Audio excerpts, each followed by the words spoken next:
बिस्मिल्लाहिर्रहमानिर्रहीम। अस्सलाम वालेकुम नादरीन, आप यूट्यूब चैनल देख रहे हैं। मैं इमरान खान हूँ।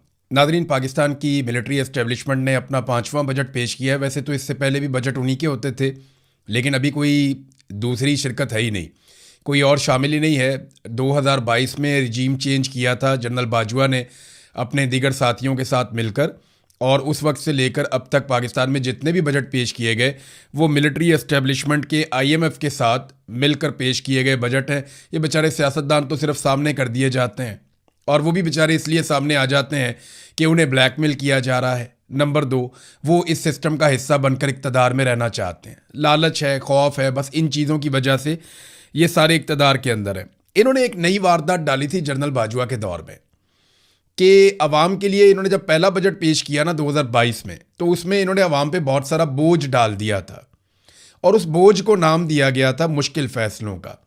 तो पहली मरतबा ऐसा हुआ कि पाकिस्तान में आम आदमी की कमर तोड़ने का नाम मुश्किल फ़ैसले रख दिया गया। यानी हुकूमत अपनी नालायकी, अपना नकम्मापन और हुकूमत अपनी गलत पॉलिसियों को अब नाम दे रही है मुश्किल फ़ैसले। लेकिन ये सारे मुश्किल फ़ैसले आम आदमी और गरीब आदमी के लिए क्यों होते हैं? ये बहुत अजीब टर्मिनोलॉजी है जो मुतारिफ़ करवाई गई जनरल बाजवा के दौर में, और अब तक वफाकी वज़रा इस टर्मिनोलॉजी को इस्तेमाल कर रहे हैं कि जनाब हमने मुश्किल फ़ैसले किए हैं। हर मुश्किल फ़ैसला गरीब आदमी की कमर तोड़ता है। इन्होंने अपने लिए कोई मुश्किल फ़ैसला नहीं किया। मिसाल के तौर पे अगर मुश्किल फ़ैसले ही करने थे तो सबसे पहले अपना प्रोटोकॉल ख़त्म कर देते, वो नहीं किया। अगर मुश्किल फ़ैसले करने थे तो अपने प्राइवेट जेट वापस कर देते, वो नहीं किया। अगर मुश्किल फ़ैसले ही करने थे तो महंगे तरीन अय्याशी वाले तैयारे ना खरीदते, लेकिन वो नहीं किया। अगर मुश्किल फ़ैसले ही करने थे तो अपने टब्बर और मुलाजमीन समेत बैरून मुल्क दौरे जो हैं उन्हें मुख्तसर कर देते या ख़त्म कर देते, वो नहीं किया। ऐवान सदर, ऐवान वज़ीर आज़म और वज़राए आला के अखराजात को ही कम कर देते, वो भी नहीं किया। अगर मुश्किल फ़ैसले करने थे तो MNAs और MPAs के जो फंड्स दिए जाते हैं जिनमें बहुत बड़े बड़े किकबैक्स और कमीशंस होते हैं, वो फंड बंद कर देते, लेकिन वो नहीं किया गया। दिहाड़ियां बंद करवा देते, वो नहीं करवाई गई। IPP से जान छुड़वा देते अगर मुश्किल फ़ैसले ही करने थे तो, लेकिन वो मुश्किल फ़ैसला नहीं किया गया। जो लेवी ज़ालिमाना आयद की गई गरीब पाकिस्तानियों के ऊपर, वो ख़त्म कर देते, लेकिन वो मुश्किल फ़ैसला नहीं किया गया। अगर मुश्किल फ़ैसले ही करने थे तो IMF को इनकार करने का फ़ैसला कर देते, वो फ़ैसला भी नहीं किया गया। अगर मुश्किल फ़ैसले ही करने थे तो अमीरों के ऊपर टैक्स लगाते गरीबों की जेब काटने की बजाय, लेकिन वो नहीं किया गया। अगर और ही ज़्यादा शौक था इनको मुश्किल फ़ैसले करने का तो अपने और अपने ख़ानदानों की मालो दौलत पाकिस्तान में वापस ले जाते बतौर सरमाया, और सरमायाकारी पाकिस्तान में करते, लेकिन वो नहीं किया। बल्कि इनके बच्चे तो आज भी बैरून मुल्क कारोबार कर रहे हैं, एक के बाद एक। अगर मुश्किल फ़ैसले ही करने थे तो अपना इलाज पाकिस्तानी अस्पताल में वहाँ से करवाते जहाँ से पाकिस्तानी अवाम का हो रहा है, लेकिन वो मुश्किल फ़ैसला इन्होंने नहीं किया। अगर मुश्किल फ़ैसले करने ही थे तो अपने बड़े बड़े महल ख़त्म कर देते, बड़े बड़े गवर्नर हाउस, बड़े बड़े ईवान, ये बहुत बड़े बड़े जो खर्चे हो जाते हैं, जो सरकारी बाबुओं को इन्होंने बहुत बड़े बड़े महल, बहुत बड़ी बड़ी कोठियाँ दी हुई हैं, वो ख़त्म कर देते अगर मुश्किल फ़ैसले करने थे। एक से ज़्यादा गाड़ियाँ जितने अफसरान को दी गई हैं वो गाड़ियाँ वापस ले ली जाती, लेकिन वो मुश्किल फ़ैसले इन्होंने नहीं किए। अगर मुश्किल फ़ैसले ही करने थे तो अवाम के पैसों से अपनी ज़ाती तशहीर ना करते, अपने ज़ाती इश्तिहारात पूरा पूरा मुंह अपना अखबारात के ऊपर और मैगजीन्स के ऊपर ना लगवाते, और मीडिया को नवाजने का काम ना करते अवाम के पैसों से। अगर मुश्किल फ़ैसले ही करने थे तो वो कर लेते, वो भी इन्होंने नहीं किया।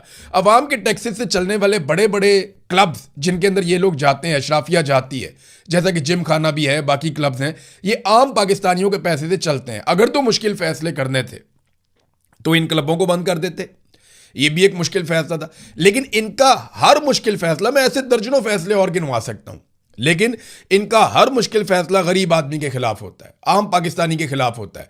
मुश्किल फैसला वो होता है जो गरीब को, कमजोर को और निचले तबके को मुश्किल में डाल देता है।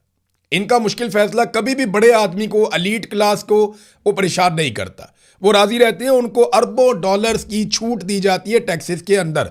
फौजी फाउंडेशन के जो इदारे हैं उनको इतनी बड़ी छूट दी जाती है कि आप कैलकुलेट करें तो गरीब को तो उसके बदले में मिलता ही कुछ नहीं है। तालीम और सेहत के ऊपर इनका खर्चा ज़रा चेक करें। वैसे तो माजी में भी कोई बड़ी अच्छी मिसालें नहीं थी, लेकिन पाकिस्तान तहरीक इंसाफ के दौर से इसका मुवाजना करते हैं। इमरान खान साहब का आखिरी बजट और आज का बजट, इमरान खान साहब का जो आखिरी बजट था उसमें जो तालीम के ऊपर पैसा खर्च हो रहा था, अगर परसेंटेज में आप निकालें तो 1.77%, 1.77% खर्च हो रहा था इमरान खान साहब के दौर में तालीम के ऊपर। ये वफाकी बजट की बात बता रहा हूँ। सेहत के ऊपर जो है वो 1.40% जो है वो खर्च कर रहे थे। मौजूदा हुकूमत परसेंटेज में इससे आधा खर्च कर रही है, यानी 0.8% और 0.8% तालीम पर और सेहत पर। इमरान खान साहब ने सूबों में एक हेल्थ कार्ड दिया था, हर आदमी की जेब में 10 लाख रुपया डाल दिया था कि जनाब आप 10 लाख रुपए तक का इलाज आप जब चाहें करवा सकते हैं, ये पैसा आपको खर्च नहीं करना पड़ेगा। लोगों ने बहुत फ़ायदा भी उठाया। लेकिन तालीम पर जितना खर्च इमरान खान साहब के दौरे हुकूमत में हो रहा था परसेंटेज में, उससे आधा और उससे भी कम आज हो रहा है। हेल्थ में जितना खर्च हो रहा था वो भी उससे आधा खर्च हो रहा है। तो तालीम का और सेहत का बजट हम कम कर रहे हैं, दिफा का बजट हम बढ़ा रहे हैं। दिफा का बजट जरूर बढ़ाइए, लेकिन साथ साथ हमें बताइए कि दहशतगर्दी कब खत्म होगी, इंडिया से अपना पानी कब छुड़वाएंगे और मकबूजा कश्मीर आज़ाद कब होगा। अभी तो आज़ाद कश्मीर वाले भी आज़ादी मांग रहे हैं कि कम से कम भाई हमारी हुकूमतों के ऊपर कंट्रोल करना तो बंद कर दो ना। ये क्या तरीका हुआ कि एक ब्रिगेडियर साहब बैठे हुए और वो पूरा निज़ाम डंडे के साथ कंट्रोल कर रहे हैं। भाई हुकूमत हुक्मरानों को चलाने दो, जिन लोगों को लोग वोट डालते हैं उन्हें हुकूमत करने का हक दिया जाए। बहरहाल इनका सारा का सारा जो है वो फोकस गरीब आदमी पे आता है। जब भी इन्होंने पैसा इकट्ठा करना हो ये गरीब आदमी से पैसा इकट्ठा करते हैं, और जब भी इन्होंने वो पैसा खर्च करना हो तो ये अमीर आदमी के ऊपर या अशराफिया के ऊपर या अपने ऊपर वो पैसा खर्च करते हैं। अच्छा नाज़रीन, जिस किस्म का ये बजट है ना, मैं कोई इतना एक्सपर्ट नहीं हूँ कॉमर्स का, यानी मुझे इतना नहीं पता, मैं वजारत ख़जाना में इन चीज़ों में मैंने कभी इतना काम नहीं किया बजट के मामलात में। लेकिन मोटी मोटी चीज़ें तो सबको पता है ना। मैंने अपनी इकोनॉमिक्स पढ़ी है और जितनी मैंने पढ़ी है उसके मुताबिक मुझे आइडिया है कि ये कौम के साथ क्या करने जा रहे हैं। एक आम आदमी को, एक बच्चे को भी पता चलता है कौम के साथ क्या करने जा रहे हैं। अगर नहीं पता चलता तो अपोजिशन को पता नहीं चलता। पाकिस्तान तहरीक इंसाफ की जगह अगर कोई भी अपोजिशन होती तो इस बजट की धज्जियां बखेर देती, इनको तबाह बर्बाद कर देती। लेकिन पाकिस्तान तहरीक इंसाफ ने एक मरतबा फिर अच्छे बच्चों का किरदार अदा किया। कोई बात नहीं की, कोई सख्ती नहीं की, बड़े प्यार से एक शेर सुनाया और बाइकआउट कर दिया। ये जी पाकिस्तान तहरीक इंसाफ की टोटल हिकमत अमली है।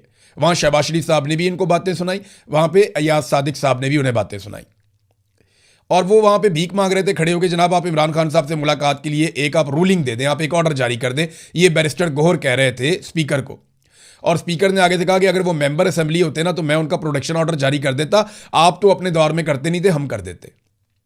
और वहाँ किसी ने जवाब नहीं दिया। सिर्फ एक आदमी था सेनेट का मेंबर, एक सेनेटर था एजाज चौधरी, वो 3 साल से जेल में पड़ा। एक मरतबा भी उसका प्रोटेक्शन ऑर्डर जारी होने के बावजूद उसको आने नहीं दिया गया। एक मरतबा भी अमल दरामद नहीं हुआ। यूसुफ रज़ा गिलानी ने बहुत बड़ी बड़ी बातें की लेकिन अमल दरामद नहीं हुआ। एक आदमी शहबाज शरीफ ने अपनी जितनी जेल है उसका ज़्यादातर हिस्सा बतौर अपोजिशन लीडर कौमी असम्बली में, कौमी असम्बली के सेक्रेटेरिएट में या इस्लामाबाद के ईवानों के अंदर गुजारा। शहबाज शरीफ ने मौजों वाली जेल काटी है। मैंने आपको पर्ची एक दफ़ा दिखाई दी कि ये सुबह का नाश्ता करते हुए दोपहर का खाना लिख कर देता था, दोपहर का खाना खाते हुए रात का खाना लिख कर देता था। इसकी एक दिन में 4-4 मुलाकातें होती थी और रोज़ मुलाकातें होती थी, और प्रोटेक्शन ऑर्डर इसकी जेब में पड़ा रहता था, जब दिल करता था ये आ जाता था। परवेज इलाही ने जितना ओब्लाइज किया हमजा शहबाज को कोई सोच भी नहीं सकता। हमजा शहबाज को शहजादों की तरह रखा परवेज इलाही ने जब वो जेल के अंदर बंद था करप्शन के केसेस में। ये इन्होंने इनको फैसिलिटेट किया। नवाज शरीफ की रोजाना कितनी मुलाकातें होती थी, लेकिन आज अयाज सादिक इन्हें बात सुना रहा है और ये आगे से जवाब ही नहीं दे पा रहे कि हम तो आपके प्रोटेक्शन ऑर्डर रोजाना जारी करते थे। वहीं पे असद कैसर साहब बैठे हुए थे, वो बताते कि हमने तो आपका प्रोटेक्शन ऑर्डर एक दिन भी नहीं रोका और आपने हमें आज तक प्रोटेक्शन ऑर्डर दिया ही नहीं। अव्वल तो किसी को मेंबर नहीं बनने दिया, और जो रह गया था मेंबर इक्का दुक्का वो उनको आने नहीं दिया, कभी भी वो कभी भी नहीं आ सके। ये एस्टेब्लिशमेंट ने कंट्रोल किया। और वो ये भी कह रहे थे कि हम तो मुज़ाकरात करना चाहते थे आपके साथ, हमने तो 2-3 दफ़ा बिठाया भी तो आप ही उठ के चले जाते हैं। तो वहाँ पे भी इनकी ज़बान बंद हो गई। लास्ट टाइम जो मुज़ाकरात हुए इमरान खान साहब की इजाज़त से, वो मुज़ाकरात ख़त्म इसलिए हुए थे कि अपोजिशन ने हुकूमत से रिक्वेस्ट की कि इमरान खान से मुलाकात करवा दें, जो चीज़ें हम आपस में तय कर रहे हैं इन चीज़ों पे हम उनसे मुशावरत करने के बाद आपके साथ मुआहिदा कर लेंगे। हुकूमत ने कहा ठीक है जी, हम आपकी मुलाकात करवा देते हैं इमरान खान साहब से, लेकिन उसके बाद मुलाकात ना हो पाई। बार बार पूछा गया तो उन्होंने कहा जी हमें फ़ौज इजाज़त नहीं दे रही, हमें एस्टेब्लिशमेंट इस बात की इजाज़त नहीं दे रही, ये हमारे इख्तियार में नहीं है। जब आपके इख्तियार में नहीं है तो फिर आप मुज़ाकरात किस बात से करते हैं? शहबाज शरीफ को वज़ीर आला ने फ़ोन किया कि मेरी इमरान खान से मुलाकात करवाएं, तो शहबाज शरीफ ने कहा कि मैं पूछ कर बताता हूं। जब आपकी औकात ही नहीं है तो आप मुज़ाकरात का दावा क्यों करते हैं? वैसे मेरा यह मानना है कि जब भी कभी सियासतदानों को होश आई और ये आपस में मुज़ाकरात करें, तो अगर ये मिलकर एक काम कर दें ना, सारे चोर, सारे डाकू, सारे मिलकर पाकिस्तान की मिलिट्री एस्टेब्लिशमेंट को सियासी किरदार से बाहर निकाल दें, फौज का सियासत के अंदर से किरदार अगर खत्म कर दें सारे चोर और डाकू मिलकर, तो पाकिस्तान आगे बढ़ जाएगा, पाकिस्तान बहुत तरक्की कर जाएगा।